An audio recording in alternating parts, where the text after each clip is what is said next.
Hello and welcome to the Squirtle High School Football Playoff Preview Show. Over the next hour or so, we're going to visit with some of the top coaches in the state of Oklahoma and let you know what's going on in the playoffs. As they're already here, high school football season always flies by. 10 games, 11-game regular season week is over very quickly. Lauren Montgomery is going to be our first guest tonight, head coach of the Bixby Trojans. Also, Jake Corbin, Choctaw Yellow Jackets, Robert Jones, Del City, Jeff Craig at Blanchard, Brett Bogert from Heritage Hall, Brad Beller from Washington, Robert Bernard from Fairview, Josh Bean at Dewar, and then Travis White at Tipton will be the coaches that you can see on the show tonight. You can also ask us questions here by just chatting here in the chat. If you have something that you would like to ask, then just do that over social media, and we'll get to it during the show. So look forward to interacting with you. Here's we talk some high school football on this Tuesday night. Let's throw up the 6A Division I bracket. Corey here, and we'll take a look at that before we bring Lauren on the show. Of course, they've got the week off. Bixby, Union, Owasso, and Jinx, the four Tulsa schools, do not have to play this weekend. The change was made last year for 6 teams in each district to make the playoffs. And so with that, we've got some pretty good first-round matchups. You look at Mustang and Westmore, 2 teams at the beginning of the season. We're vying to potentially be the top team in the west side of the state. Mustang is going with a freshman quarterback right now after an injury at that position and playing some pretty good football. Westmore was able to beat Jinx earlier this season. And so the Jaguars are having one of their better seasons in quite some time. So that'll be a really, really good game with the winner of that taking on Union. Westmore faced Union at the beginning of the season, lost that game 49-7. Edmond Santa Fe also is in the mix, I think, to be one of the best teams on this side of the state. They have Enid at home. And Edmond Santa Fe, also a team that beat Jinx earlier in the season with a chance to knock them off again. So Demarius Robinson, the Edmond Santa Fe running back, is one of the top players on this side of the state, just a junior, but he's run for a ton of yards this year. So I look for Edmond Santa Fe to advance in that game against Enid and get a chance to potentially knock off Jinx for the second time in a season, which is it's very, very difficult to do. If you go back and you look at a lot of those great Jinx Union rivalries of the past, the team that won in the regular season usually didn't fare as well in the playoffs. So Kyle White's Edmond Santa Fe team will definitely earn it if they are able to advance to the semifinals this year. On the other side of the bracket, Norman North, Edmond North, quality game. Norman North, another team that can lay claim to potentially being the best team in the west side of the state. They knocked off Westmore a couple of weeks ago in a key battle there. And so we'll see if the Timberwolves can have a chance to get to that game against Owasso. They've had some shootouts in the past. And Norman High scored a lot of points. They have been a team this year that can really play some offense. Broken Arrow has had one of the tougher seasons that they've had in quite some time against a very, very tough schedule this year. And so the Tigers against the Tigers will be a pretty good game. Broken Arrow has to go on the road to face Norman in that one. This bracket is tough, and not because we're having him on and talking to him next, but I like the Trojans in this, or I like the Bixby Spartans in this game. They've just been so good this season. They did not face Union last year in a battle that I think a lot of people were anticipating would happen, but I think that Bixby in Union would be a great final, but I do like the Spartans in there. I think I called them the Bixby Trojans earlier. I should be shot. That is horrible. So let's throw up the Class 6A Division II bracket, and we will look at this one. This one I think is going to be a really, really competitive bracket. You look at the 4 teams with byes here have been so good the last few seasons. Choctaw, Stillwater, Deer Creek, and Muskogee. Stillwater defeated Muskogee last week to win the district championship. You got to go back about 3 weeks for a narrow defeat. Deer Creek beat Choctaw. So I think in those 2 games, maybe a total of like 16 or 17 points decided those games. So I think that we will have a pretty good chance of seeing those guys square off again in the semifinals in some form or fashion. Stillwater and Choctaw is a game that we've seen a lot over the last couple of years. I do want to give a couple of special mentions here. Bartlesville, the Bruins are playing very good football right now. They've played some of the top teams in their district very competitively down the stretch. Those games didn't go their way, but I think Bartlesville is a team to watch out for. against Putnam City North in the first round. We'll see how they fare against Deer Creek, but they played really good games against Stillwater and Muskogee here just a few weeks back.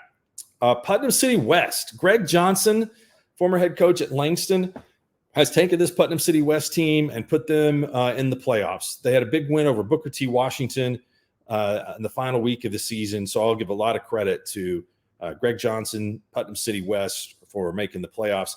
They go to Ponca City, and it's the second year in a row the Wildcats have hosted a playoff game. So congratulations to Ponca City. That game will be at Sullen Stadium this weekend, and the winner will travel to Muskogee. A little bit of a down year for Lawton. They go to Sand Springs, but the Wolverines are in the playoffs against the Sandites. Sand Springs played a tough game, representative game against Stillwater earlier this year. That was a Squirtle game of the week. And so that contest is perhaps hanging out there on the horizon if Sand Springs could be able to get by Jake Corbin's squad in Choctaw. And Putnam City Pirates are hosting a game. They will take on Tahlequah, but all three Putnam City schools are able to get into the playoffs this year in the Class 6A Division II bracket. Let's throw up Class 5A while we are waiting on Coach Montgomery to join here. Very impressed with the teams in this bracket so far this year, and you've got some good ones. You got the Elgin Owls that are undefeated at perfect 10-0. You've got Carl Albert undefeated at 10-0. You've got Del City undefeated at 10-0, and then you have a Guthrie team with one loss this year, and that came in the final minute of the game at home to Carl Albert. So I think this one is going to go down to the wire, and it could be any of these teams. I know that Coach Jones at Del City had a lot of good things to say about Guthrie this year. The Eagles were in the 6A Division III that went to Tulsa, or 5A District 3 that went to Tulsa and played a lot of those games over there. They came out looking really good. Had a tough non-district schedule at the beginning of the year, challenging themselves to the likes of Choctaw, where they went on the road, and Booker T. Washington. I think the Eagles are certainly a team that could win this class. Carl Albert, another team that has got so much tradition and potentially one of the best as far as talent goes to translate to the next level. Carl Albert is about as talented as we've seen a team there. Let's welcome in our first guest tonight, Lauren Montgomery of the Bixby Spartan.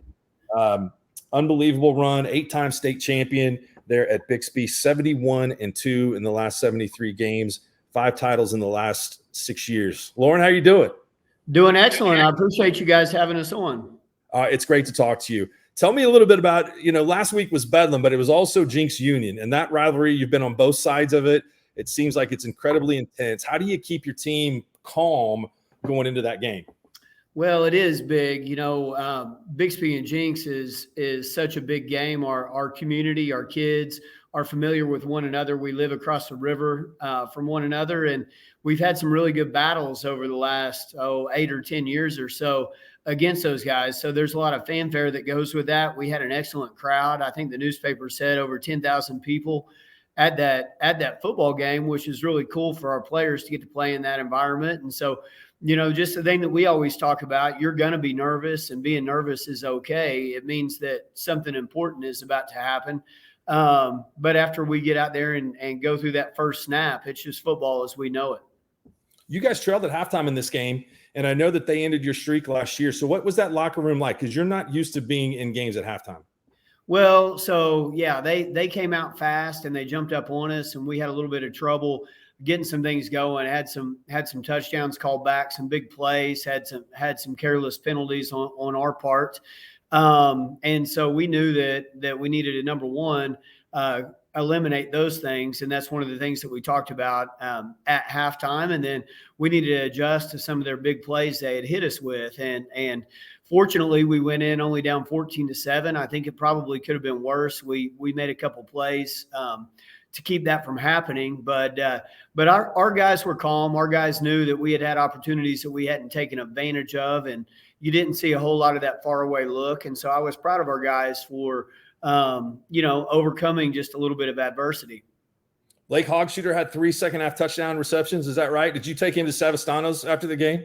Man, I tell you what, he deserves some deep dish, Eiffel Tower, or whatever it is, best pizza in town as far as I'm concerned. But, yeah, he did. He came up big. Blake's a junior wide receiver. He's a big target that we have, 6'3", long, can high point the ball, and has been playing really well, doing some good things, making some possession catches and blocking well out on the perimeter, but just hasn't really broken loose and had that big game yet. And he had that Friday night.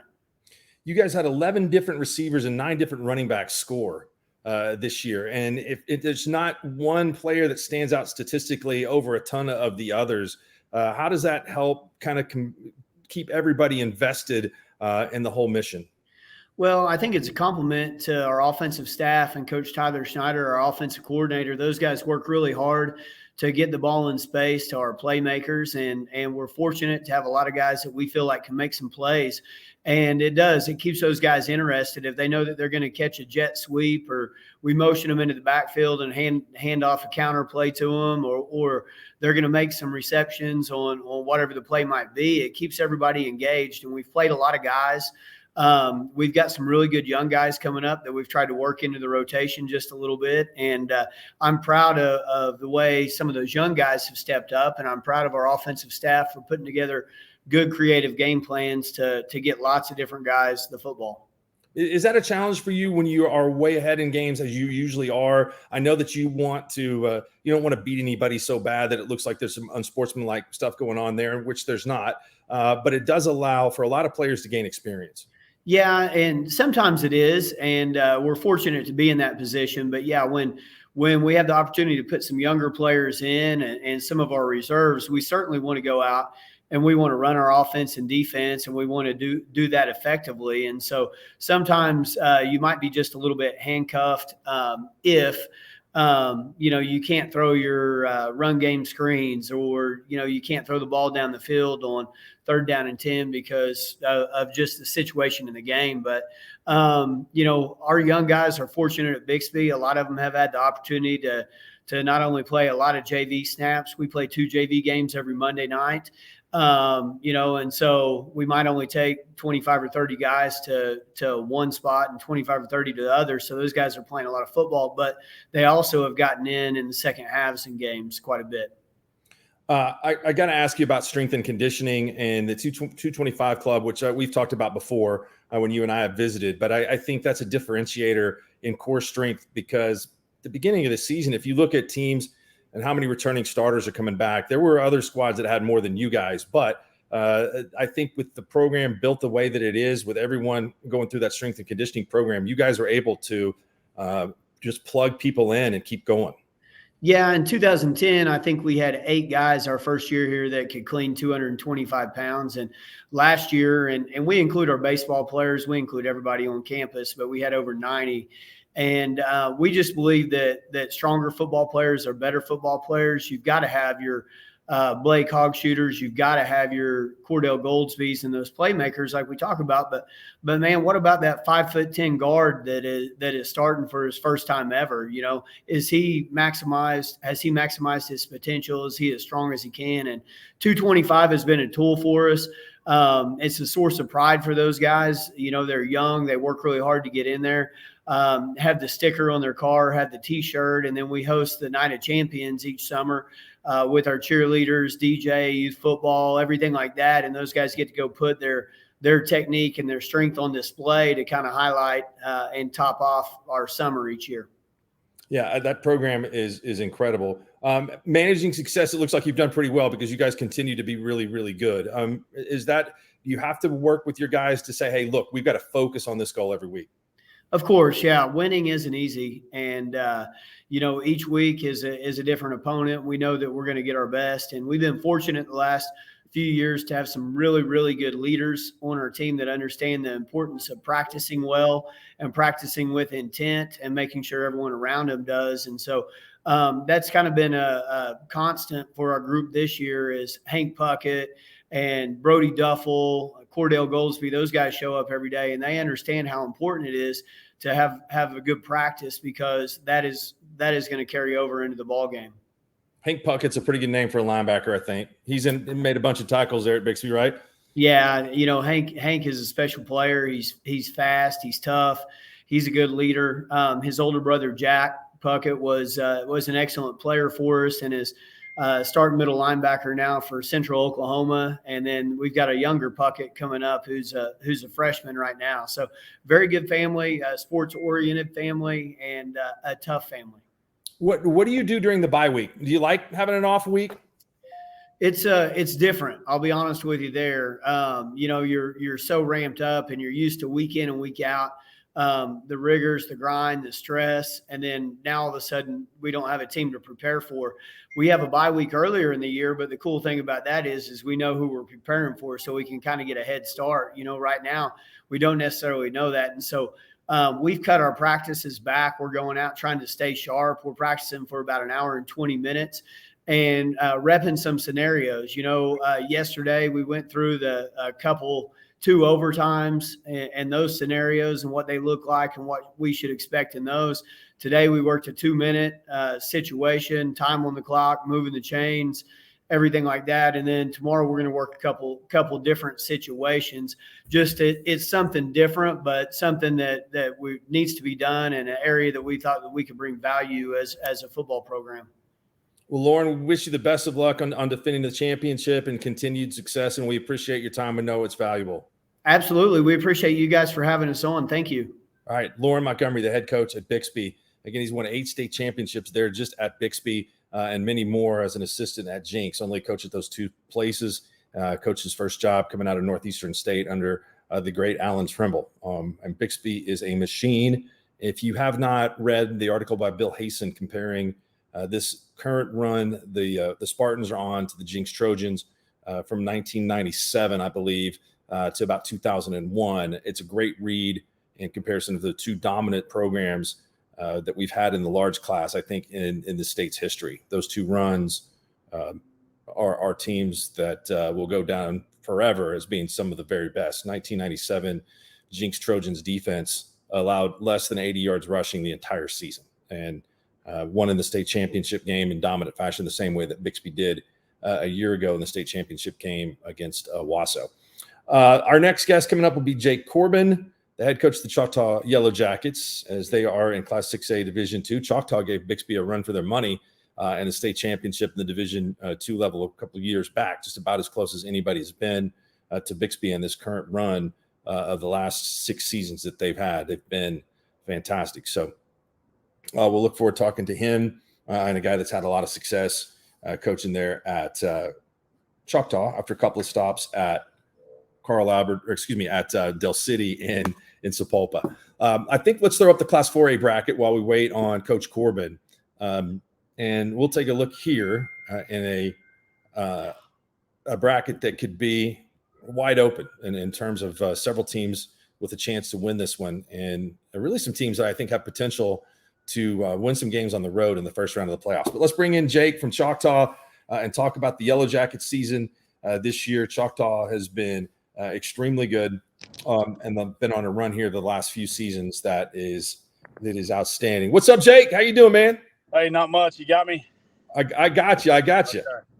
53-25 in his 7th year there at Choctaw. First, I want to ask you, has the split been good for you guys? Yeah, I mean, I think anybody would be lying to you if they don't think that it was. And I think that, got a couple theories on that. I think it kind of allowed for a little bit of an arms race that I don't know that anyone would have been able to, put together if the split wouldn't have happened, because I think that, before the split, I wasn't here, obviously, but just a guess is you never really felt like you could kind of get your head above water enough to build something, because you're just getting beat on every week, and I feel like, it allowed the smaller 6As to kind of gather a little bit of momentum and, take time to kind of, take care of the roots without just having to worry about the fruit each and every week. And it's helped for sure. Hey, I couldn't agree with you more. That's one of the reasons why I'm for the split in the lower classes is that really the best thing we're all here for is for participation, for everybody to get a chance to go out and play some football.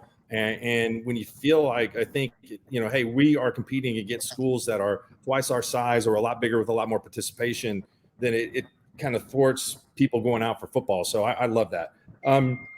Tell me how you built this program to the point where you guys have been able to reload year after year after year. What's that taken? Yeah, I mean, I'd be remiss if I didn't, talk about, brag on my assistant coaches that have been here, with me from the jump. and do that. And also, guys that are involved in Little League programs, which is where I'm at right now, is, Aaron McConnell, Glenn Wagner, guys that, no one ever hears about or talks about, or guys that, have helped build our youth program into what it is. And, and so it's like the guys that we have now are guys that I've been coaching since, they were in, third, fourth, fifth grade, and so it's kind of, you're not, who your quarterback is in first grade. We've identified those guys. We work with those guys, and, your linemen and, all those guys. And so it's, you're trying to build something that lasts. We talk about it all the time. Are we losing him? Jake's a busy man. If he's frozen in time there, we can go back and get to him. Because I want to talk a little bit about some of the specific personnel that he's got at Choctaw that have really made some plays for them this season. We had Cash Williams, their quarterback, as our Farm Bureau Insurance Sports Animal Player of the Week just a couple of years ago. And he is committed to Tennessee on a baseball scholarship, a really, really good athlete that can make a big difference at that position. Juju Smith, electric as a wide receiver. Sorry, Jake, we lost you there for a minute. I did want to talk to you about some of your individual players, and I've had a chance to see quite a few of your games over the last couple of years. Cash Williams has been really good at quarterback. I think his athletic ability can transcend that position where you don't have to worry about whether he can run or throw it. Yeah, absolutely. It's in people, in our offense and what we do takes a long time to, kind of get going. And so, I feel like we're playing our best ball right now. And obviously he's a huge part of that. Just getting those reps under his belt, early in the season. And he's just progressively gotten better as the season's gone on, and just, continue to understand, a very difficult position to play. And just, like I said, playing his best ball. And he's, a little bit different than what we've had because, he can, he's a little bit more physical. He's a bigger kid, can hold up in the run game. He's played running back for us before. He's played receiver. He's played safety. He's played linebacker. Now he's playing, quarterback. And so, his athleticism and, good decision-making and intelligence and all that allows him to kind of do some more things in the run game than maybe what we've done in the past. Can anybody run with Juju Smith on your team? Yeah, I don't know. That guy, he's kind of quietly having, has to be one of the better seasons in the state right now that no one's really talking about. And the guy's just doing absolutely fantastic, and just lighting it up. And so he continues just to get, better and better each and every week. And, it's like you'll look at his stat line and he has 5 catches for 4 touchdowns or something. And you're like, that's pretty good. Get that guy the ball. Maybe I'll be smarter and get him the ball more. A guy that's always shown up to me that plays really, really tough, and he's a defensive lineman, so you don't really his name is in the spotlight a lot. Marcus McGrew. Yeah. Tell me about him, and he seems to be really causing a big wreck in the line of scrimmage a lot. Well, Marcus has worked really hard to transform his body. His body fat percentage is super, super low right now, and he's slim and trim, and he's always been Big Mark, and now he's like a little bit less Big Mark, but it's really increased his athleticism, and he worked really hard to kind of slim himself down and be able to be a guy that can play at a super high level for 60, 70 snaps a game, where I think earlier in his career it may have been 15 to 20. And so he's worked real hard at that in the offseason. And you're right, he's just kind of we kind of tease him, we're like, Marcus, you got to get better celebrations and all that kind of stuff for his sacks, because he's just the nicest kid in the world, best teammate, doesn't care about getting any kind of accolades or glory, just all in it for the team. And can't say enough great things about him, but man, he's an absolute just wrecking ball in the middle. I know another Mark that could transform his body a little bit. Maybe we need to hook up in the off season. That could work out well. This class, man, you've been knocking heads with some of these guys. Like we mentioned before, you and Bixby have had some epic battles. Stillwater is the same. And the teams that got buys here have gotten to be a little bit familiar with each other. So what are your thoughts on, you saw Deer Creek earlier in the year, very close game. Stillwater and Muskogee played a really close game last week. Yeah, that's kind of who we thought at the beginning of the year, and we'd hoped to be mentioned in that group. We kind of knew who they were. We were hoping we'd be there with them. And it started off a little bit slow, but feel like we're playing a little bit better. But all those guys are really good. They have a great coaching staff, great players. They continue to reload each and every year, and it's been a fun rivalry. And I think that's been good for football. When we came here 7 years ago, it's kind of crazy because everyone's like, who's your rival? And you don't really have a rival at Choctaw. But I was like, man, we want to be mentioned with those guys. We want to go compete with those guys, the Stillwaters and Muskogees and Deer Creeks and, at the time, Bixby's and all those kind of guys, because you're trying to build something, that can, be good year in and year out. You don't have a chance to go compete with those same teams, because I have a great deal of respect for them, and they do a tremendous job. All right, what's going on at the junior high state, or what's going on at your high school stadium right now with the junior high? Tell me what you're doing. We have our 5th grade INFC is playing in the semifinals on Thursday, so we're about to kick off fifth grade practice and, get those guys rolling. And, a lot of those guys practice with us, with the high school, and do 7-on-7 with us in the summer. And, and all our little league guys if you show up here, you're going to see a bunch of little jackets running around everywhere at practice and before games and all that kind of stuff. And, so it's been real cool. Our older guys coach them, our high school guys. And, so they run same O, same D, same terminology. And, it's been real cool just, watching, all those little guys want to be the big guys. And it's been real fun. Are there any Corbins out there? Man, there's a little Corbin. Yeah, there's a little Corbin out there. So he's a little QB1 out here and plays safety for us and all that. And, there's a lot of carryover, like a lot of guys, because, we have a bunch of little brothers off kids I coach on my team. A lot of my coaches on staff here at Choctaw have kids, on that team. And so it's a pretty cool deal. We can't describe him as an undersized linebacker with a big motor like his dad. Is that right? Yeah, somehow he's a little bit taller than dad. So hopefully that continues. I'm like, if I can get him to 5'10", I'd be excited. Hey, Jay, good luck, man. We appreciate your time. Thanks for joining us. Thank you, as always. Have a great night. All right, this is Jay Corbin at Choctaw. He's busy. He's out there with the fifth grade team in the semifinals. So I think that's one way that you can build a program is to get everybody in the community in the same page there. And I'm sure they'll all be rooting for that group. So Robert Jones next, coming up from Del City. The Eagles have had a great season this year. They're perfect, undefeated, and gearing up for a big playoff run in a class that's ultra competitive there. Let's take a look at the 4A bracket again for a little bit while we wait there. Let's see. Bethany and Clinton first round. Ada has had a big year this year. The Cougars, the 1-point win over Broken Bow, 28-27. And that was a good win for Ada to finish 9-1 on the season. Wagoner, of course, is the defending state champions in that group. And then you've got Tuttle down there with only 2 losses this year. One of those was to Guthrie, and that Guthrie team is, again, one of the top contenders in class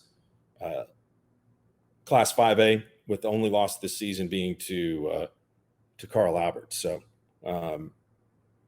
that class, I think, here still on the other side of the bracket, you've got Blanchard, a Blanchard team that is more than solid. Also with on the other side of that bracket, Newcastle and Elk City, 2 teams that have had a lot of success this year. Newcastle went on the road and beat Bethany last week. Poto undefeated in Miami in the playoffs for the first time. Brandon Tyler, first year for him at Salisaw on the job. So the Black Diamonds will travel across the state to face Cushing, a team that played Wagner very close again this year. So if you're in this Class 4A bracket, you are really, I think for the most part, all of these teams can compete. And again, we really didn't talk that much about Clinton. They've struggled a little bit. They're a district champion that has always had a lot of success in the postseason. And we know that the Red Tornadoes, it's just this time of the year when they start to play a little bit different and a little bit better brand of football. So our 4A representative tonight is going to be Jeff Craig, head coach at Blanchard.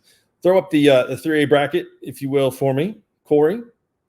This is one of those that beginning of the season, you look at it and you go, okay, the Halls are going to be tough to beat. Heritage Hall, Holland Hall, Lincoln Christian, those teams may be on a collision course. Heritage Hall and Lincoln Christian had a crazy game last year, and then Heritage Hall in the state championship game with a ton of points.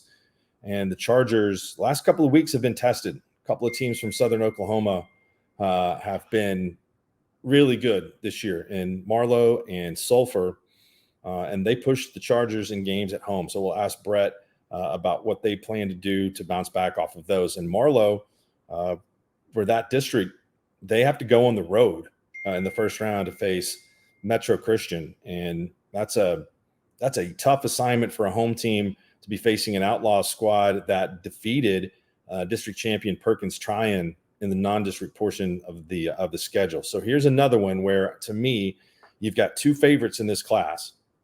However you want to rank them, Lincoln Christian, Heritage Hall, they're both very, very good. You've got, again, then several teams that I think that can make some noise to get to that level. Sulphur, Lincoln Christian game would be a very good one. You talk about a Marlow team that I think is absolutely capable of getting to the semifinals in this class, even though they might have to go on the road twice to do it. Perkins, who is also a really, really good team. They're at the top half of that bracket, will be challenged by Holland Hall. So we'll see if there's potentially some new blood in there in that class. Throw up the 2A bracket. 64 teams in Class 2A. And, so you got 5 full weeks of playoffs, and Washington is the defending state champ in that bracket. But there are some contenders here across the board. And I want to give some credit to some of the teams that this year may have exceeded some expectations. One of those would be the Ida Bell Warriors, undefeated on the season. They had a game against Broken Bow that was, I guess, canceled due to a storm. And that night, one of the state's fiercest and oldest rivalries. And I did not get to finish that game, and I'm sure the Warriors would really like to get back at the Savages. But they were perfect on the season. They've got a good young group of players, and that's going to be a team that I think you can watch out for in the playoffs. It could be pretty dangerous in that portion of the bracket. Also, the Kiefer Trojans beat Victory Christian to finish a perfect 10-0 on the season. They've got a tough first-round opponent. That District 7, District 8 matchup are ones that could really go either way, and all of those districts are very competitive, and some good teams in District 7 and District 8 were left out of the playoffs because of the strict competition in those districts. So, again, Kiefer undefeated there. Beggs, for example, a team that's been perennially a top team, left out of the playoffs this year. All right, let's bring in Robert Jones, the head coach at Del City, to talk to us, get in position. What's up, Robert? What's going on, Mark? How you doing? I'm doing great, man. How was Bedlam on Saturday? That was an exciting game, huh? Whew, that was pretty crazy, man, for that to be the last one. And, to be alumni, we don't have a lot of heartbreaks in Bedlam. So to be able to go out on the last one like that, that was pretty special. Yeah, Robert handles the Oklahoma State coverage for us on the Sports Animal. Is doing a great job this year. I got to congratulate you on the Del City Eagles finishing up with a perfect record this year, and you guys had a great season. Last year, you lost a couple of games by 1 point, and so this year you're able to complete the perfect undefeated season and the regular season. Was there a difference? Do you feel like you guys are making progress? Yeah, I think me personally, I coach with a little bit more intensity, and I kind of changed how we practice a little bit. We've been practicing a little bit more physical and going a lot good on good. We got a lot of good athletes. So, for example, when we put our scout defense out there, we got 7 defensive starters out there. So when our offense is going against our defense, that might be the best defense they've seen all year. So just the intensity that we brought to practice has really changed. And then it helps when you get great athletes like Rodney Fields and LaDainian Fields, and when River Warren comes in to add on to that talent we already had, that just gives you a very, very special team. So it's been a real fun year. 38-5 for you in your third year there, and I know Coach Dunn kind of set the table for you. But what's it take to build this program at Del City to the point where you guys have so much success? Well, first and foremost, I think it takes somebody that's kind of familiar with the area. I grew up in Del City. I graduated from Carl Albert, but I went to Del City from all the way from first grade to 7th grade. So I'm just familiar with the layout. I'm familiar with the kid. They definitely need somebody that's a hardcore, disciplinary type personality, someone who's going to push them on a daily basis, and someone who, is not going to have empathy for them. Our kids have some tough home lives, but I always tell them once you step into the building, that doesn't matter. So they really need somebody that can really understand where they're coming from, and somebody that's going to give them some tough love. So that tough love has really turned into success for us. And, we take a lot of pride in our strength and conditioning program as well. And then we have other successful programs. Our basketball program is very successful and won state championships. So we have kids coming over from basketball. Our track team has won some state championships. So we got a lot of good programs, and we do a good job of sharing kids. And then when you throw in great coaches like Coach Hatchett into the mix, it just adds a different kind of element that we have at Del City. Yeah, and I love how you guys are able to not have guys that necessarily specialize in your relationship with Lenny's got to be good with that, because a lot of times it's tough for a school like Del City to have, multiple sports in which you're good. You want maybe to keep your own guys or be protective, but you guys have done a great job of keeping that tradition alive in all those sports. Yeah, I think, and that's the way it needs to be. I tell our guys all the time, go take a break from football. Go take a couple months off, go play some basketball. And it really helps your defensive back skill players and receivers, because they're over there running, doing agility. And then you're in a winning program. Whenever, regardless of the sport, when you're going through a stages of having to be a state champion and going through those pressure moments in the playoffs and the state tournament, it's only going to transfer to the football field. So we've been able to do a great job at that, and our kids really love it. They take pride in being one of the top football programs in the state and being one of the top basketball programs. And also track, I think this year we're going to have a chance to break some state records on the track. We got some speed with LaDainian and Rodney. We got Braylon Adama. We got a couple of young kids, Rickland Holmes. So we got a real special track team that are going to do a lot of special things as well. So it's fun to coach these athletes. I probably wouldn't have been on the 4x1 there. Oh yeah, it's pretty tough. It's going to be some tough competition. I honestly think we'll go 1, 2, 3 in the 100 this year. I really believe that. I do believe it. You told me at the beginning of the season that you thought you might have the best secondary in the state, and then I get to see you guys play in week 1 at Choctaw. And they pick off about 3 or 4 passes in that game. I can't remember if it was 3 or 4, but it was a pass. So those guys, tell me, they lived up to your expectations for the rest of the year? Oh, absolutely. I knew coming into the year because we had DeMar Turner. He started all last year as a sophomore for us. And I just knew LaDainian was very special. Even before he got the TCU offer, I just knew what kind of player he was. And he has exceptional ball skills. He kind of reminds me of a DB we had a couple years ago, Jeff Foreman. And then you throw Braylon Adama in there. He's a 3-year starter. And then we moved Jashawn McAllister to safety. So it's the best secondary I had since I've been here. We got 2 safeties that'll come up and tackle you, come up and hit. And when you got 2 lockdown corners like that, it just makes it very special. Then we got a good pass rush. We moved Rickland Holmes to defensive end, so that gives you a lot of speed out there. And then Rodney Fields has been playing some linebacker for us. We moved him to Mike Backer. So it's just been real special for us. And then those guys on the outside, they're just special athletes, man. LaDainian is real special. I said this on the show on the Sports Channel. I think right now he's playing the best football in the state. I think he's the best player overall. He's able to lock down one side of the field. He has over 1,000 yards receiving. He broke the touchdown record at Dell City with 17 receiving touchdowns, and he's averaging like 27 yards a catch. And he has over 600 yards in the return game. So he's just very special. So when you have those kind of players on the 5A level, I think the passing games on the 5A aren't as good as the 6A2 and 6A1. So it just makes it pretty easy for us when we go out there.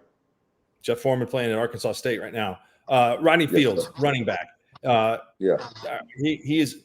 Tell me, you look at him a little bit, and I think people may judge him by his size and say, "Yeah, he's a little small," but he is able to outrun angles to me, and he runs bigger. I mean, running backs are hard. Again, don't knock a guy because he's small. We've seen some great running backs in the NFL, and maybe the greatest of all time, in Barry Sanders, that's undersized. So tell me about him and what you think and what you see of him going through the playoffs here, and then what you see of him at Oklahoma State. Well, he does look small in stature as far as height, but Rodney's 195 pounds. I think once he gets into a college program, he'll be easily 215. He reminds me a lot of Tyreek Hill just because how Tyreek progressed to a receiver. I remember when Tyreek first came to Oklahoma State, he was playing running back, and I can see Rodney doing some things like that. He also reminds me of Presley just on how he's able to do special things with the ball in his hands. We're going to utilize him at receiver as well. That's one of the things that we haven't really been able to show this year. We really hadn't had the opportunity just because of some of the scores we had, but he's special at receiver. So if you can get him and LaDainian on one side and you can still put Rickland Holmes back there in the backfield, you got 3 Division I players out there at one time. So Rodney's going to be special. I think he's going to play a little bit of slot and running back just because I think once they see his hands and see how he runs routes, they're going to see that's going to be an opportunity to get him on the field early, especially when you got Ali coming back next year. But I think he's going to do special things up there in the return game as well because he's a great returner. He's fearless on catching the punts, on kickoff returns. He had a couple of touchdowns this year. I think he's going to do some things up there that people in Stillwater are going to be very happy about. Tell me about this class. I know you know all about Carl Albert. I mean, we just had Jake on at Choctaw, played there. You played there. Mike played there. They're undefeated this year. Guthrie played them a great game. Elgin's also undefeated. And so this looks like to shape up to be a great race for a championship. Yeah, it's a special year. I've been in Oklahoma back and coaching Oklahoma for 7 years. And even when I was in high school, I don't remember 3 teams going undefeated.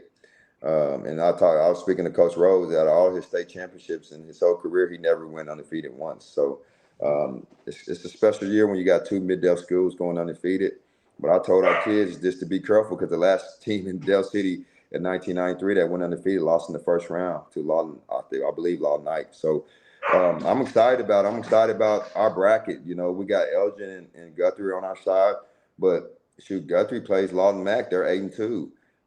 Elgin's gonna have a tough matchup with Piedmont. We got a tough matchup with Pryor. Pryor has a great quarterback. They have a great scheme. I don't know who their offensive coordinator is, but he does a great job on using motion and mixing some things up. So this is gonna be a tough bracket. Whoever comes out of this bracket this year in 5A, probably historically can go down as one of the better teams in 5A history. Don't disagree with that at all. And you're right. Last year there was an upset 4-1 in this bracket with Midwest City losing to Piedmont. So. Yes, Robert, appreciate your time, man. Keep up the great work. All right, thanks, Mark. Appreciate you. You bet. All right, great to talk to Robert Jones again. He's in his third year there at Del City with the record of 38-5. All right, our next stop will be to Blanchard. Visit with Jeff Craig, led Blanchard to the 2012 state championship. What's up, Jeff? Hey, what's going on, Mark? How are you doing? I'm doing well. Hanging out at Mazio's. Got coach's show going on. Got to slap a little buffet on here in a minute, and so life will be good. In my ratings, Mazio's ranch dressing is number one. It's unchallenged. It's the 4A champion. Adam told me I needed to put a little ranch in the pitcher, so I told him I might have to wipe a little off the side of my mouth here in a minute.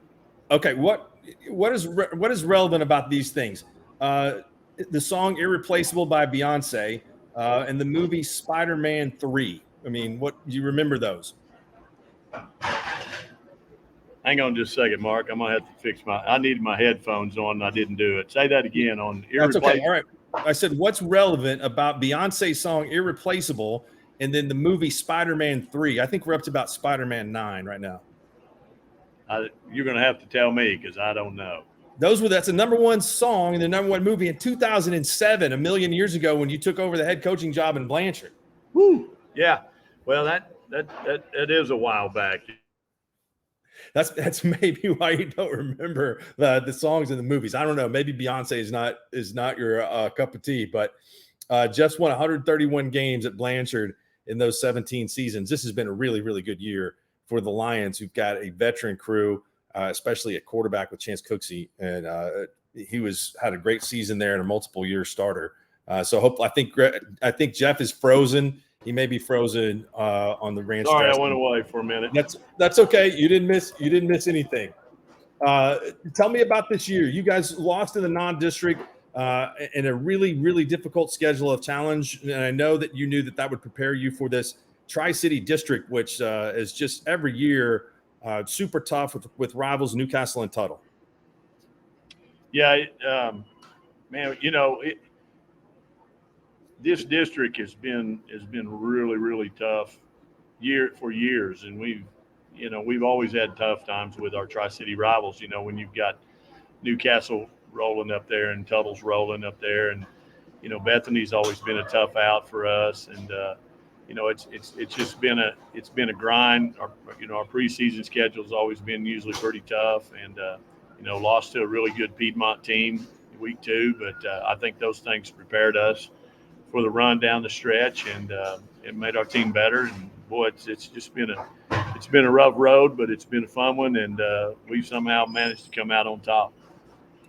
What does it mean going into this playoffs, which will be challenging, to have a veteran like Carson Cooksey under center?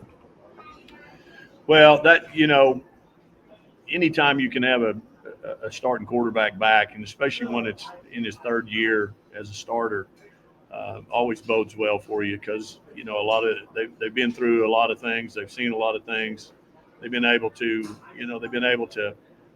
make adjustments to correct things, to read things, to see things, to understand the offense better, and to know where to go with it. I think that's probably been the biggest thing for him this year, is really just knowing where to go with the ball. When something breaks down, or when my first or second read doesn't go, I can get to my third read now, and he's so much better in that regard. And the guys that are around him have done such a great job catching it. I mean, so even some of the iffy throws he's made, we got guys that are hauling them in. So it's been a plus with those guys and having him. It's really made our offense click. And you got depth, right? I mean, when you sent me some numbers today, there's a lot of different guys that he's been able to throw the ball to or hand the ball to, and just keeping track of your games. You've had different guys make big impacts each Friday night. Yeah, that we don't have one guy to rely on. We've got a lot of guys that we can spread the wealth to, and that and that's a good thing about it is you've got to respect those guys. You can't take one off. And we even had one of our younger guys came through for us in the Bethany game. That hadn't really done a whole lot for us, and he has a 100-yard plus reception day, and probably had only caught a few passes during the year, but stepped up when we needed him when somebody else went down. But we've got 4 or 5 legitimate guys that we can throw the football to, so you can't really hone in on one. If you start honing in on one, that's going to free somebody else up. And the good thing about it is Carson does a really good job of finding that, and he doesn't rely on one. He knows he's got a plethora of guys out there that he can throw the ball to, and he distributes it well. Talk about your first round opponent. Cash is the team that you guys will face. They just shut out Clinton, who's a district champion 2 weeks ago. What are they doing right now to get them playing so well?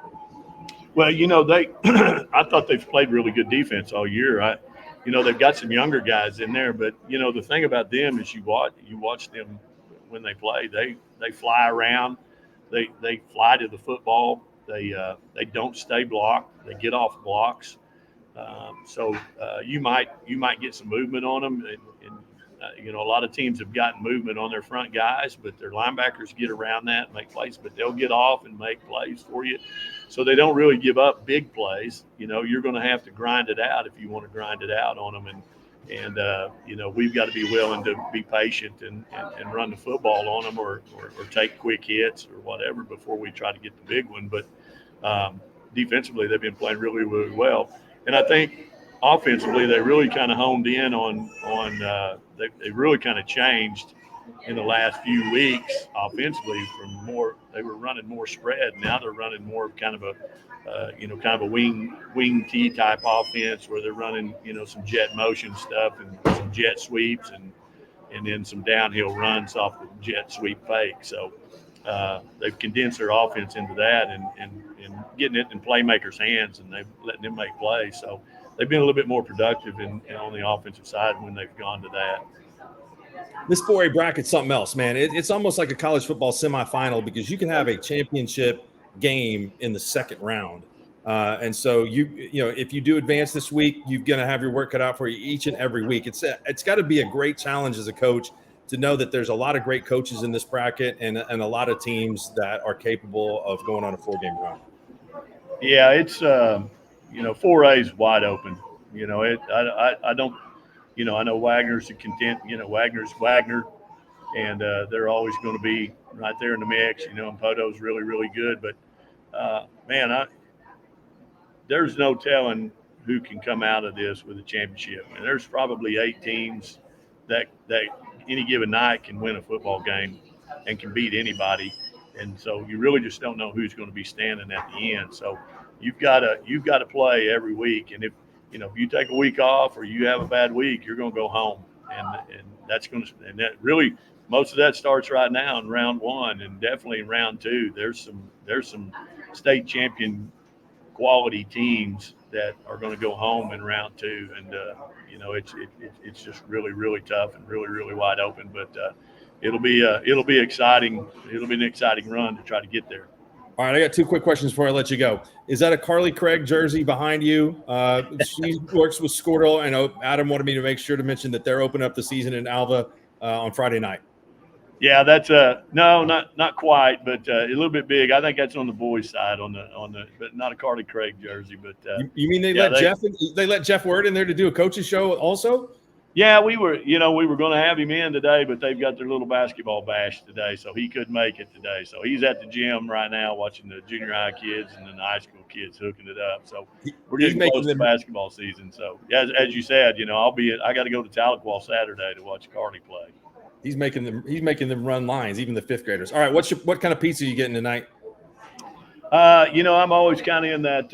I'm always on the sausage side, and they do a little of that Alfredo pizza, man. I'm kind of in on that. I kind of like that.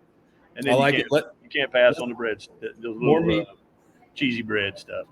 More meat, less vegetables. Thanks, Jeff. We appreciate it. Thank you, Mark. Appreciate it, bud.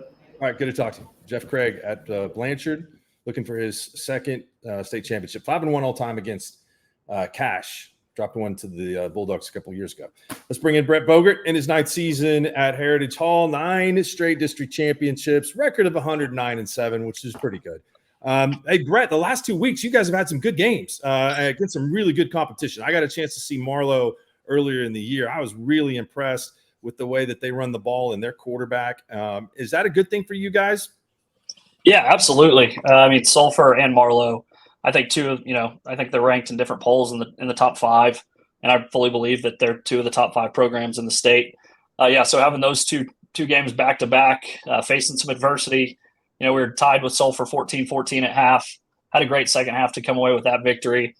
Then we were trailing in the fourth quarter against Marlowe, 28-21. And had to really get 2 drives together, get some stops on defense, and it helps to have number 7, Andy Bass, because he really stepped up those last 2 drives and able to come away with a 35-28 victory.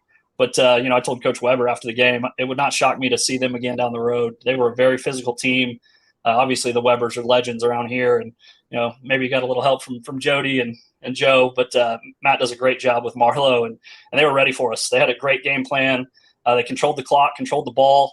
We were just fortunate enough to have it one last time to go get the victory, but I got a lot of respect for those guys. But yes, it's been huge for us having those 2 games, getting ready for the playoffs. Yeah, the Webers in that stadium, one of the more iconic high school playoff games of all time. There when West was absolutely. In school. So you guys are familiar with each other some. Absolutely. Okay, I've seen Andy Bass play. I mean, I'm at a loss for words. I don't know how to describe him. I mean, he looks like a tank, but he runs. He's as fast as a jet.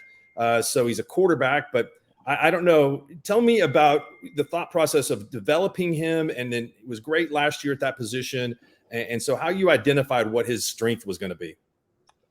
Yeah, he obviously has the base set, the base tools.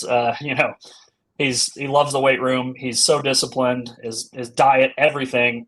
He's the most disciplined kid I've ever coached. So he's going to put in the work, and he's going to do what you ask him to do. And he'll be the first to admit he needed to throw better. He got better and better as the season went on last year, but he still felt like he could really improve in that area. He improved his mechanics. His throwing motion is so much quicker. It's shorter. He rotates so much better through the ball. He's worked on his touch passing. I worked on a little bit of everything. He always had the cannon, but he's really worked on his touch as well. Then he had the straight line speed, and another thing that he really thought he should work on was his agility. Now he can stop on a dime. He's making cuts like a running back. He can, and with the top end speed, 10.5 in the 100, and he wants to break 10.5. He wants to go 10.3 in track season this year, which I wouldn't put it past him. That guy works for it. He works for everything he's earned. He's got the respect of the coaching staff, the teammates, everybody around here at the school, and I'm glad he's our signal caller. That's for sure. And it's fair to say, don't limit his potential at the next level, whatever that might be. Absolutely. He's changed so much. Actually, Matt Weber said it afterwards. He was like, that's as good a quarterback as I've seen coaching. And that's, he's been coaching a long time. I've seen a lot of really good players. He said he reminded him a lot of Kyler Murray, which, he's got the top end speed, the way he's throwing the ball. I would not put anything against him, and who knows what he's going to play at the next level. Obviously the Sooners do a good job. So I'm really interested to see what they do with him, but I'd be shocked if they don't let him put it in the air a few times when he's down there in Norman. Matt would have him running the wishbone, and he wouldn't throw it 5 times all season. Or Jody, that's sure. fair. That's fair. That is true. I talked to your dad when I saw you guys play Millwood earlier this year, and he was really touting the younger players in the program, and that you guys have a ton of participation coming up at the next levels. You guys are going to go up to 4A next year. Talk about what it's like to kind of build the program from the floor up. Yeah, it's been great. I think we have 24 freshmen, which is the most freshmen we've had in years. I think we had 62 total on the team, which is great. Got some really good participation in the 7th and 8th grade as well. We're going to lose a lot of guys. 5 starters on the offensive line, obviously our quarterback, a bunch of receivers, losing a lot of guys, but we feel really good about this young group going up, and they're going to be thrown right into the fire next year in 4A.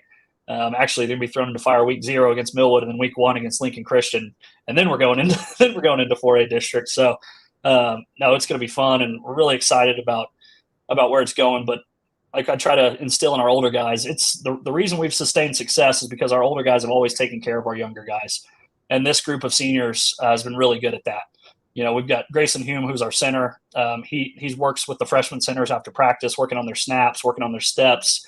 Jack Harris, another guy that's working with the young guys' steps. Andy's throwing with the quarterbacks, giving them little help, little tips here. Rashad and Jordan helping the younger guys. So that's how we've been able to sustain the success, because they truly care about the program. And I think I said it before. It's like, you play here for 4 years, but it's much bigger than 4 years. And our guys really understand that, and they give back to the program while they're in it. And then when they're gone, guys like Gavin Freeman still coming back and watching, and Shep and Barry Sanders and those guys, they still care about this program, which is so cool for our younger guys. And then hopefully in turn that they see that, and then they pay that back as well when they're the older guys. That's cool for old guys like me to see those guys running around. I mean, that's something special that you guys have. Correct me if I'm wrong, but you don't have really real big guys up there on the offensive line. They're all really good size, and they're all in really, really good shape. Yeah, exactly. I think Z and Charlie, I think depending on how many pieces of pizza they have at film lunch, might be the heaviest, might scale out the heaviest. But I mean, at the very most, they're 250. But then, Eddie Johnson, Jack Harris, Grayson, those guys are all, maybe 205, 215, 220 at the most. And really, frankly, Charlie is the only one who was a true offensive lineman coming in his freshman year. Xavier played quarterback in middle school. He played JV quarterback his freshman year. Jack Harris was a free safety. Eddie Johnson was a fullback linebacker. So, these guys made sacrifices to get in there.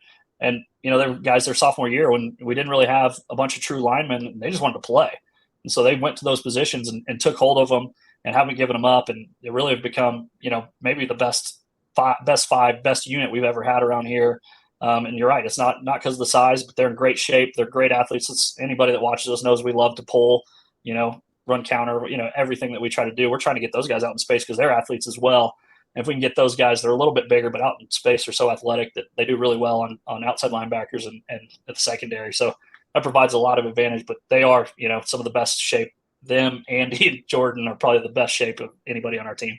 Yeah, they'll get out there and strike you. I mean, I think that's a very, Absolutely. very key component of what you guys are able to do. All right, North Rock Creek is coming in, and this is a young program that I think they're doing a really good job of building. Caleb Hawkins is my high school coach. Gary Higgins is there, and Gary's been telling me all about Caleb, and he's had some good games this year. Tell me what you've seen from him, and then North Rock Creek on film. Yeah, they've done a really good job. I think their fourth year ever having a football team and making the playoffs is, you got to give them a ton of credit. We had the Kingfisher film, huge win there. They played well. They did everything right there. Had a great scheme. Weren't afraid of Kingfisher. Went and hit them in the mouth and got a huge victory, which ended up getting them in the playoffs. Then they played Metro last week, which things kind of went wrong for them early and they got out of hand, but they're doing the right things. You could tell they're coached well. They got some really good players. Their free safety running back number 22 is an absolute stud. We got to tackle him. I mean, we got to tackle him low. He reminds me a lot of a couple guys we played the last couple of weeks. The Marlowe quarterback Gilbert, and then the Plainview running back. He reminds me a lot of them. The way he runs, he's physical. So we got to get after him. But they have some really good schemes. You can tell that they're on the rise. They're doing the right thing. So I expect them to stick around in the playoff picture for the next few years. And we told our guys tonight, the biggest upsets obviously happen in the first round. 1 versus 4. Don't be that team.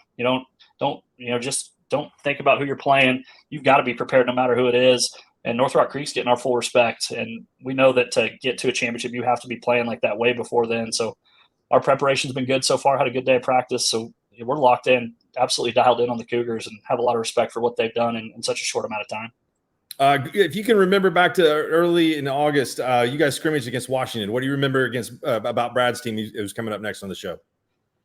They are fantastic. Those two tight ends, man, they obviously stick out, but I mean, the quarterback is a stud. I mean, he absolutely makes that thing go. He reminds me a lot of Andy. He has full command of the offense. He's an extension of the coaching staff. And I was very impressed. I don't know the running back's name, number 5. I was super impressed with him. He's physical. He's not a huge guy, but he runs really physical, has really good agility as well. So I feel like a lot of people get dialed in on those two, obviously D1 talent tight ends, which they deserve to get a lot of notice, but they have some other dudes that absolutely play football. and their defense will absolutely come downhill and strike you. So I have a lot of respect for Coach Beller and their program and what they've been able to do. And that was a fun one. I think we tied 7-7 in a quarter of football. So so that was pretty fun. It was a great way to get our season going, but have a ton of respect for what those guys do. And I expect to be seeing them playing in that final. The mustache is fantastic. You could play in Graham Colton's bluegrass band right now. You need to put a word in for me. He's going to New York City over Thanksgiving, so hopefully we're still playing. So I can't play in that one, but I'll hop in next time. Okay, I think that would be awesome. So, or at least you could at least sneak into the Jones Assembly, and maybe and get in the green room or something like that. Well, absolutely. I can at least fake a strum in the background. Like, let me do something back there. Hey, good luck in the playoffs, Brad. Great visiting with you. Congratulations on a great season. Really appreciate it. Thanks for having me, Mark. You guys have a good one. All right, Brett Bogert, the head coach at Heritage Hall, trying to defend their championship. I was going to ask him one more question. If he'd rather win a game 72-56 like he did in the state championship game last year, or if it's a win is a win. Let's fire that one to Brad, whose team has played some unbelievable defense this year. I think they're on a streak right now of shutting out 6 straight opponents.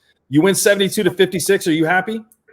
I think Coach K, we would have a hard time not having to take him to the hospital if someone scored 70 or 56 points against him. So a win is a win, but for the health of my staff and as well as what our defensive coaching staff works with our defense, I think that I'm not saying last year was nice to win 17-14, but it definitely made him feel a little bit more comfortable that the defense was doing good.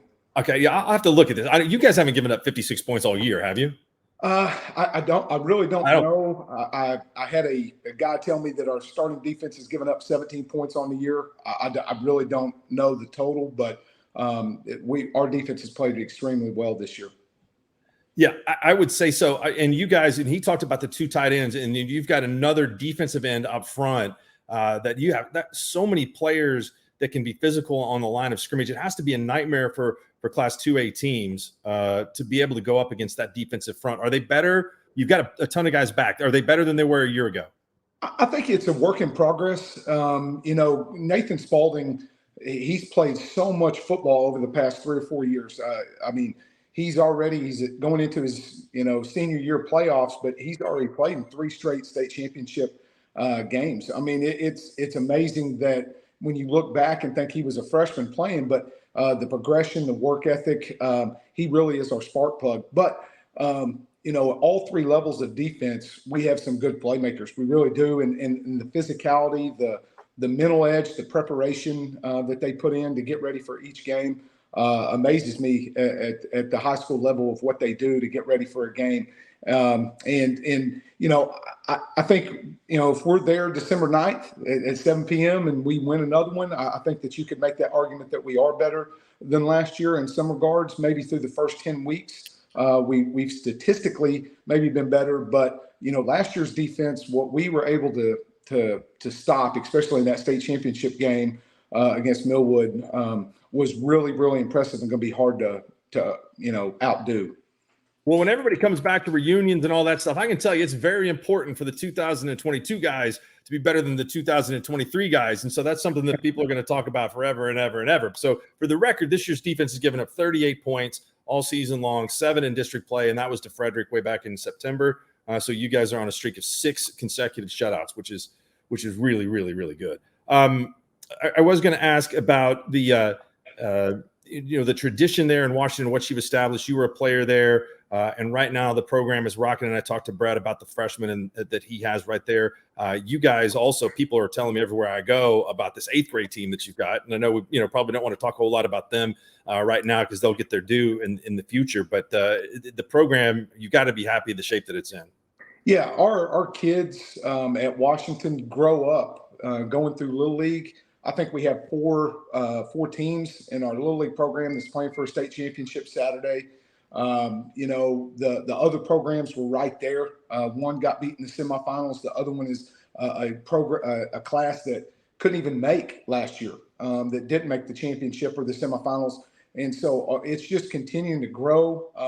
And kids want to grow up to be Washington Warriors. I think right now in our junior and senior class, we have 15 kids that are helping Little League teams coach. Like they're going and going to our practice and then going out at 6 p.m. 2 or 3 nights a week and helping our Little League coaches coach our scheme. And that makes a huge difference by the time they get into the junior high ball. We don't get too worked up about our junior high records. You know, we want to win, but we want to teach them to do it the right way.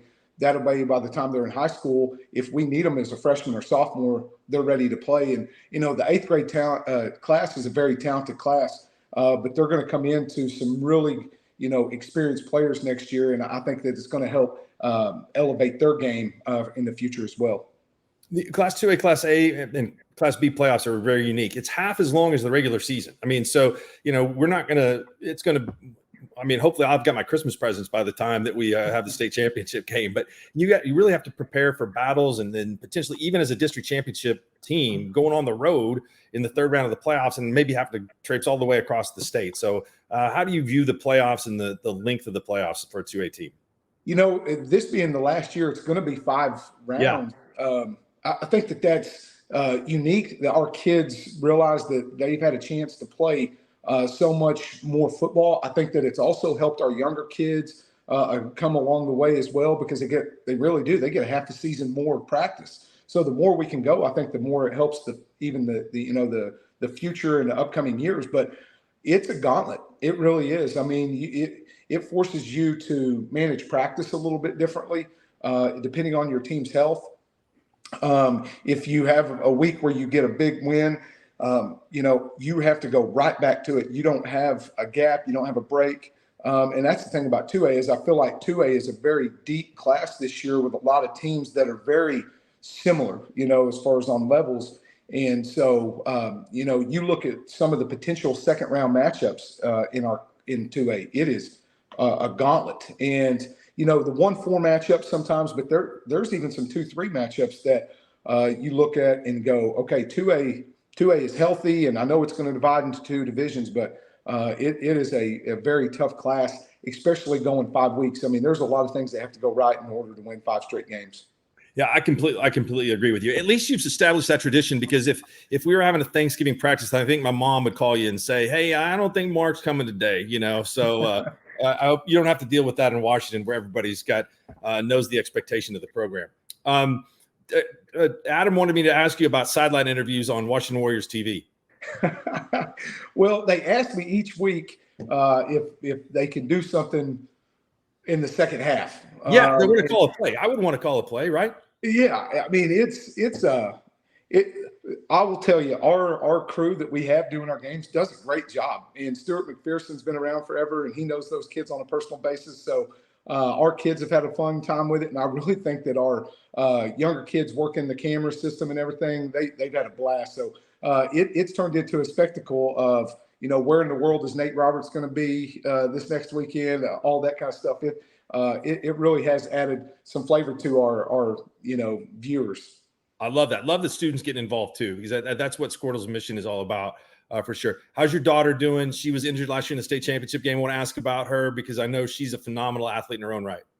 She is ready to go. She is finally released. Dr. Bond gave her his final approval to start her, I guess pitch count, if you want to say, to increase her time. And she's trying to prove to Coach Simon that she's 100% fine, and he's trying to ease her into it. So there's a little bit of battle of wheels going on in practice that I get to hear about every night between my wife and Kelby and then Coach Simon the next morning. So, but she's doing great. I think the fact that she made it to that state championship game and just got a taste of it before she got hurt, I think has been her motivating drive. And I've never been more happy of her for how she's handled this adversity, especially in the situation, than anything she's ever done. Yeah, she's playing a great game when that happened, unfortunately. Well, Coach, best of luck. You got a 25-game winning streak going right now, 45 of the last 46, and defending state champs in Class 2A. Keep up the good work, and we'll see you down the line. Yes, sir. Thank you. You bet. Brad Beller, the head coach at Washington. The Warriors, perfect, undefeated, 10-0 this year, like I said, on a run of 6 consecutive shutouts. So they're playing great on both sides of the football. Let's welcome in Robert Bernard, the head coach at Fairview. What's up, Robert? How you doing? Good. How about yourself? I'm good. Do you feel a lot of pressure from the Fairview Mafia, all the diesel horse there that they're putting up training centers and then media moguls and all that kind of stuff? No, not a lot. Those guys are great. They've done a lot of things for our program. Obviously, had to get that in the background so everybody kind of see it. We spend a lot of time in here as a team, and everything they've done for our program, so much appreciated. Those guys just kind of have backed us and supported us in everything. If we've ever asked them for anything, they're always here to help. So nothing but great appreciation for those guys. But what is it about Fairview that makes it such a special community? I think it's just the way they support us. We drive all the way out to Hooker and Texoma, and we have guys that parents that show up at 6 o'clock and the game doesn't kick off till 7. So just the support that they give these kids. We go down to Burns Flat and some of our other drives, and we've got more people in the stands than they do. So the fact that they just get behind us and support us in every way, whether it's buying meals or whatever, they just support everything we do. That's outstanding. You guys have followed up last year's state championship with an excellent season, maybe even better if you look at the numbers than it was a year ago in the regular season. So what did it mean last year to win? And Coach Beller just talked about having 5 more weeks of practice. You return, especially Jax at quarterback. That's a big deal on this team. But you had to replace some good players off last year's team, and you guys have picked up where you left off. It's been good. It's been a grind. Going through 15 games last year. At the end, you were just exhausted. I guess that's the best way that I could kind of describe how we felt as a coaching staff. Unbelievable feeling. You wouldn't change anything about it, but it was a grind. But to get 5 more weeks of practice just helped us, obviously, for this year that we're in now. So definitely had some big names and big players that we had to replace. And so, we felt like, those kids had good summers and through 7-on-7, through Summer Pride, and have made those leaps and bounds that we needed them to make, and we just kind of got better throughout the year. We were still a little worried at times about if we could make this kind of run again. And, our kids have kind of bought into the hard work and they just, expect to win. And when you do that, you're ahead of the game if you can go out there and you're expecting to win right off the bat. What's the difference in your son, Jax Bernard, from this time a year ago to today?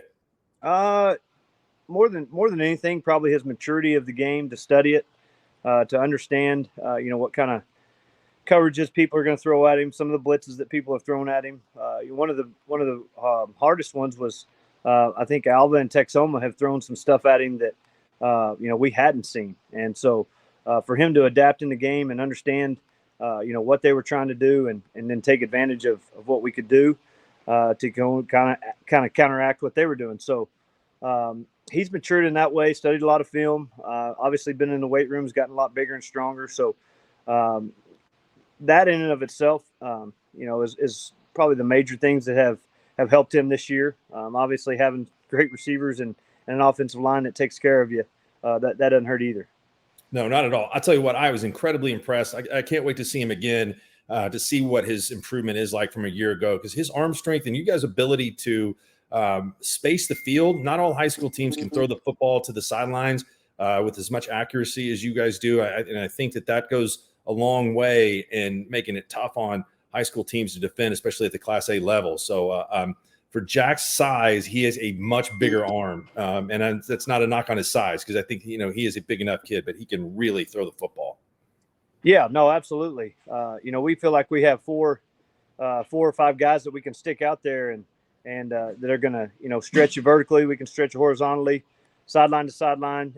And so we do a lot of concepts, and, for him to understand those, and our receivers, great route runners, and catch the ball and get into space where we need them. But we're going to end up with probably 2 guys that are going to have probably over 1,000 yards receiving in Class A. That's pretty solid.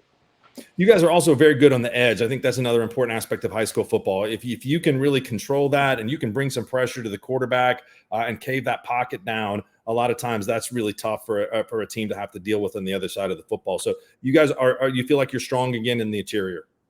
Yes, absolutely. We kind of worried coming into this year that, we lost some good guys in that front 7 on defense, and we were worried about our pass rush and could we contain or keep people inside if we had to. And then we were also worried about, somebody lines it up and runs it right at us. We lost a big chunk of our inside guys. So we're definitely a lot better in those areas than we were early in the year. But we have some speed that can come off the edge, and we have some bigger guys that have kind of stepped up on the inside.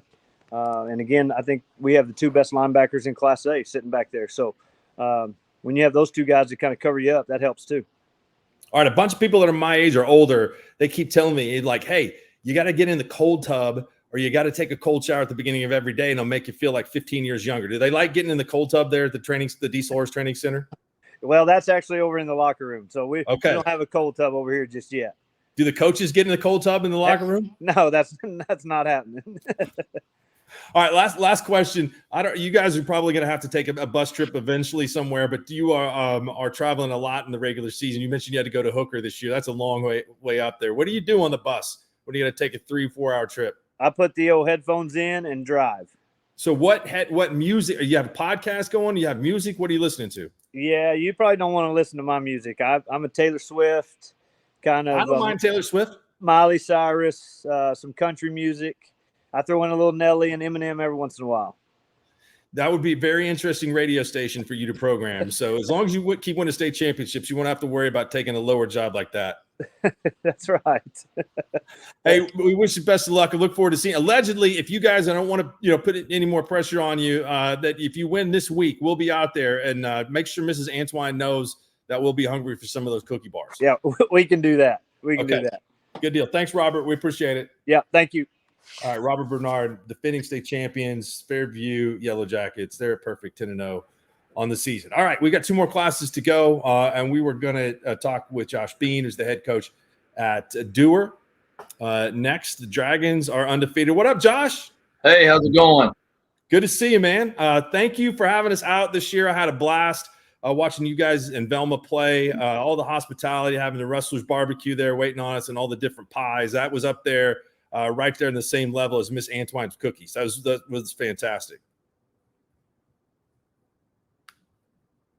I don't know if he may have muted himself there. If he can't hear us. Yeah, no, Josh, you're muted.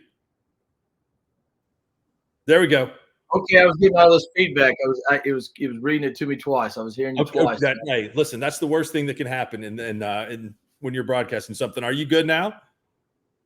I'm still doing it. I'm not really sure what I need to do here.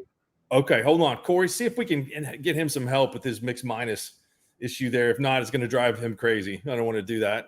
I'm sure that he's got enough on his mind going into the first week of the playoffs. So, Corey, can you help him with that? I'll tell you what, let's throw up the Class B bracket real fast, and we'll kind of take a look at that before we bring him on here, and hopefully we can get that situation troubleshot here. Here it is. Again, this is another 5-week marathon and sprint. Cave Springs is going to Dewar for the first game. You've got some tough teams here on the opposite side of the bracket as well. Laverne and Dewar team that are very familiar with each other meeting up in the playoffs. You got Shattuck and Garber there on the other side of the bracket.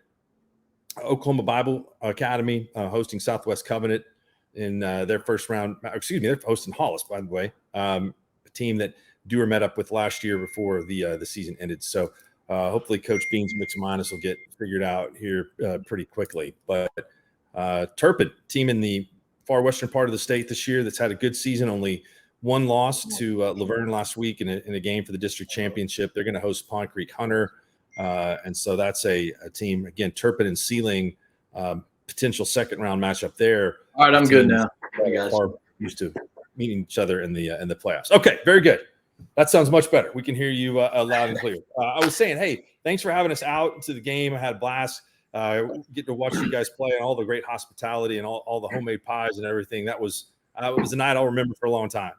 Yeah, it was great. It was great having you guys down here. I'm glad you liked the food and glad Miss Brewer was able to hook you up with some homemade pies. It was great. Great time. No, that was right up my alley. Now, of all the guys that have been on this show tonight, we've had some guys that have been around for a while, but you got the longest tenure at the same school. 18 years, right? This is your 18th at Dewar? This is actually my 19th here. So, yeah. 19th as the head coach. So I got your record wrong a little bit. No, 18th as a head coach. I came back Okay. one year. My Jim Herring had came out of retirement, and I came back here after being the head coach at Midway, and coached with him 1 year as his assistant. And then, so 19 total, but 18 as a head coach. Yes, sir.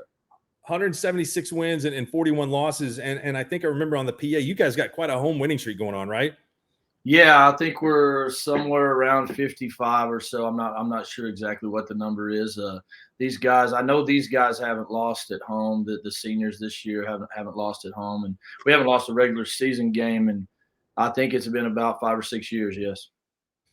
Yeah, and I was really impressed with your squad this year. You've got the ability to not only throw it, but you got the ability to run it, not only with your quarterback, but a tailback that, man, just runs with reckless abandon. Man, Nevin's a great player. He has been for a couple of years now. I mean, I think he's somewhere around 1,800 yards and averaging about 15 yards a carry. And obviously, I mean, if he was able to play, a lot, full games more often, he could probably rack up some numbers that'd be unbelievable. I think he had 360 that night against Belma. But his average yards per carry is out of this world. And again, our quarterback's a young guy. He actually got hurt a week or two after that. He was out for about 3 or 4 weeks. Broke a toe. Actually, came back last week in the district title game against Caddo, and he had a great game. In fact, he ran for I think a 50-yard touchdown right off the bat. He had our first score of the night and kind of got us rolling again. It was good to have him back, and it kind of makes us all fit together. I mean, the kid that had him backed up for the 3 or 4 weeks was a senior who's played some quarterback, plays wide receiver, Christian Cargola. And I mean, those guys are just, I mean, Christian's been excellent for us in all kinds of ways, and he kind of took up the slack when Peyton was out. Yeah, Peyton Killoffer, his dad, Josh, on your staff as well as a freshman, has been really good. You guys have really some impressive size kids across the front where they can do a lot of different things. It's not necessarily guys that are all super big, but it seems like there's a lot of versatility position-wise for you with the roster that you've got. Yeah, I mean, our offensive line, I heard one of the guys saying it earlier. I mean, they're the guy from Heritage, we're extremely athletic up there. Our center's about 250, but he plays defensive end. And at one time he was our tight end, and we just moved him down to center this year. In fact, I mean, he's more of he can go catch the ball probably as good as our tight end can right now. He's a really good athlete and does a lot of things for us on both sides of the ball. And both guards are, they're probably less than 250. Probably both those guys are 230-ish. And but just really athletic guys, and our tight ends really athletic. Those guys can really move around and pull and trap and swab and do all those things that we need them to do. So I asked this to Brad Beller a little bit earlier. What's the key when you have a playoff season that is half as long as the regular season? So you really have to kind of manage your roster and your expectations in practice, and be careful not to turn it up too much on these guys. For sure, that's something we've done this week. We've scaled it back a little bit, not so much in intensity and so forth. We've just scaled the time frame back and just said, hey, we're gonna go for an hour and a half, but we're gonna get out after it during this time. And the 5 weeks for Class B and of course Class A or 2A or whatever, I mean, you're limited with how much depth you got, and it can be a real. I mean, in 20 when we did it, it just seemed like, of course, we had an extra week that week. I think we actually played for the title like a week before Christmas, literally like about the 17th of December or something like that. This year it's scheduled for the 8th, and but it's just a long time, and you have to we talk about it. We've talked about it with our kids. This is how we're going to approach it, and you got to be ready because it's going to be very intense mentally and physically for the next. Of course, the weather's going to start changing. You're going to have those variables and stuff. So, it's just something you kind of got to prepare for both mentally and physically to kind of get them ready. You guys are kind of on the cusp there of going back to 11-man, and you've had success at that level too in Dewar at the 11-man ranks as well.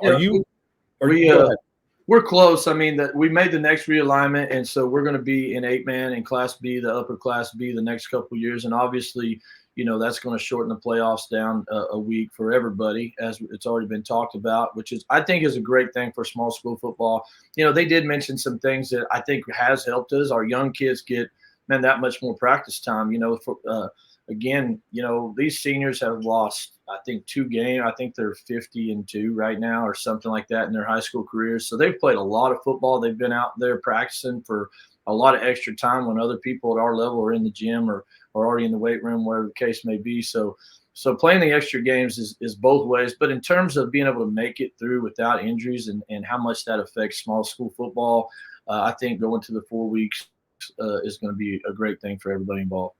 I couldn't agree more. I mean, and it was a little initially, more classifications. A lot of people think that kind of is not good as in terms of competition, and it is a little bit of a burden on travel. All that I think is worth it. You can find any reason to complain, but I think that it does increase participation and it gives more schools a chance to compete. And so I love that. I think it's going to be a great change coming up. So what you definitely have to take some long bus rides, Class B and Class C, man. You can go a long ways on that bus. What do you do to keep the time, to pass the time? Well, this year was obviously both of our long road trips were at home. When we went to Cherokee and Velma both last year, both of them came to our place this year in the regular season. That was our some non-district opponents. And for us in Eastern Oklahoma, we really have to travel to play good people, and that's kind of been our thing. We 8-man football in Northwest Oklahoma has been around so long. Those guys really battle each other week in and week out, and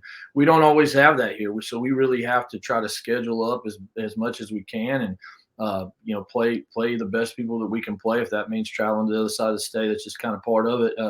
Obviously, the third round game being in a neutral site can help. And it didn't play well last year in the third round, but having that game in a neutral site keeps us from having to travel 3 or 4 hours for sure, like we did a couple of years when we went to Shattuck and some of those places. So a lot better way to set up now than it was then. Totally agree with that as well. If you have to play at Shattuck, you're going to leave on Thursday. If the game's Friday, that's a long way to go. You could probably watch a couple of seasons of Netflix on that. Yeah, sure. Josh, we wish the best of luck throughout the playoffs and on all the success you guys have had and the great numbers at Dewar. All right. We appreciate it, Mark. Thanks for having us on. You bet. Josh Bean, the head coach, the Dewar Dragons, undefeated this season and looking to win Class B state championship, first one since 2020, as he mentioned. All right. Our final guest of the night is the head coach of the Tipton Tigers, Travis White. Travis is in his 10th season there, won state championships in half of those seasons with a record of 126 overall. You just won your 100th game as a head coach, right? Last one. Yeah. It was about 4 weeks ago. I was trying to slide that under the radar so nobody knew about it, but I got an assistant coach that was keeping track of it, and he had to let the town know. So, that was a cool deal. So, I like your shirt. Nobody cares. Work harder. Is that a good mantra for the team? I picked it up last year. I got it. I think Lamar Jackson said it after a really good game, and I just feel like it applies to everything. You beat somebody bad, nobody cares. Work harder. You lose a game because of bad officiating or whatever, nobody cares. You got to go to work and get better. So I think it's kind of resonated with the boys, and it's a good thing. So I think I needed that for my radio show on Monday. I think I just could have told a bunch of people that called, nobody cares, work harder. It's a perfect Monday shirt. That's for sure. How many kids do you have out this year? We got 25 kids out. Yeah. Numbers stay good. I mean, we're a small school. We got about 75 kids in high school. So, probably 8 to 10 boys that don't play football. Like a lot of your Class C and Class B, good programs. We get all of our guys out, and that's a big part of our community and our town and our schools. So, yeah, we've been able to keep our numbers up. That's a big deal in Class C. Yeah, there's no doubt about that. I mean, and talk about the fact that the tradition, how much does it help that you guys have been so successful through all these years? I'm sure it's a little bit easier to go talk to the kids and say, hey, look, you want to come out for football this year? We're going to have a lot of fun. We're going to win a lot of games. They just see it coming up. They're 5th and 6th graders playing Little League or even elementary, and they see the tradition, the winning, and it's just not really a question of whether or not they're going to play, and they're going to play hard. And that comes with expectations to win. And our guys they kind of come up in the system, just like just about every coach you've had on here. It's a similar story. And so, yeah, that definitely helps keeping the numbers out and keeping the boys going hard. So I want to go back to the game earlier this year against Ryan. I mean, you beat them last year 62-0, and they have had a really good season and challenged you. Other than that, you guys have dominated almost every game so far this season. What does it mean to have one of those games under your belt? You don't have the schedule flexibility that Class B teams do, where you can go out and, like Coach Bean was talking about, we want to play some games before we get into the playoffs where we're going to be challenged. Do you feel good about your squad having to go to the end of the road to win that ball game? Yeah, absolutely. I would say that Ryan's probably about 50 points better than they were last year. They had a freshman kid move in that's a stud, and a couple other kids that came in. And last year they were just young. They were freshmen and sophomores. We had a senior heavy team. And so we took care of them last year. This year, we're 7 out of 8 new starters, basically. And so for us to go on the road into that environment, I mean, it was the biggest game Ryan's hosted in a long time. They had their whole town out. I mean, it was nuts. We played well. We had, we made some mistakes, and Ryan made a bunch of plays, but we made the plays in the end when we needed. I was super proud of our guys, the way they responded in that environment to face the adversity and to come out and make the plays. We got the ball back with 4 minutes left. We were tied up 32-32 and mounted a drive and then held them on defense and won the ball game. So. I appreciate you guys. You sent a couple of your kids up for our photo shoot for Vipe earlier this season for the magazine, and I got to see Keon Wade, and I'm like, man, this guy is huge. He's listed at 6'5", 310, but I've seen some 6'5", 310 guys before, and seemed to me that he looked a little bit bigger. And then you got Johnny Fernandez, who made a bunch of plays all over the field in that game, and he's 5'4", 150. So that'd be a great picture for the program, I'm sure, with those two guys. But they're both pretty good players for you, right? Pretty big difference whenever they get right next to each other. And Johnny runs behind Keon a lot, so you don't see him. It's tough to see him back there. But both those guys have been huge for us. Keon's just a force. On any level, he would play football. He's got good feet. He's got good flexibility. Big, strong, physical. Been a big part of it. Played some nose guard. Then we had an injury. We had to move him out and play some defensive end. He did a good job there. Johnny Fernandez, I think he had almost 200 yards rushing in that Ryan game. And I think about 20 tackles, had an interception, and he played well. Along with the rest of our seniors, we've had some other guys step up. Reichen Schallenberg's been a phenomenal tailback for us, scored a lot. Cameron Ramirez has really anchored our defense and made some plays on offense. So like Coach Bean and probably Bernard at Fairview, our guys are playing both ways. They have to do that in a small school. But I think it's great. I think it makes them understand the game better. They're playing both sides of the ball, and it gets them in better shape too. So, you have any superstitions during the playoffs? I've got a few superstitions. I got to eat a honey bun every Friday morning. That's kind of a tradition. Just the old Hostess honey bun, or do you got somebody that makes you one homemade? No, I got to go to the old Hop and Sack down here and get a honey bun. Okay. So that's a little tradition. I got to drink a cup of coffee right before the game with a brownie. So most of mine are food related, I would say, but there's a little superstition. I've gotten better through the years, but there's a little bit there. Yeah, I mean, if you miss the honey bun or the brownie, you still win in state championship every other year. It's been all right. It's worked out okay. So. That's good. Hey, Travis, we appreciate it, and hopefully we'll see you on down the road. Thanks for taking some time to join us tonight. You bet. Thanks, sir. All right, you appreciate it. That's Travis White, his head coach at Tipton. Again, in his 10th season, done a great job, averaging more than 10 wins a year and 5 state championships in those 10 seasons. So that'll do it. A little bit of a marathon tonight. An hour and 30 minutes worth of insight from coaches across the state.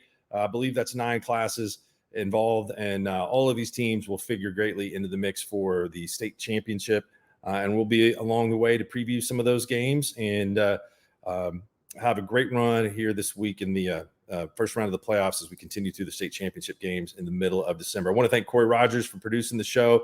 Thanks Adam Dieselhorst for lining up the guests on the show, and all of the coaches that took time to visit with us tonight. Stay here on Squirtle.tv. Hopefully Sports Animal will join along too for some great coverage of high school football as we go through the playoffs.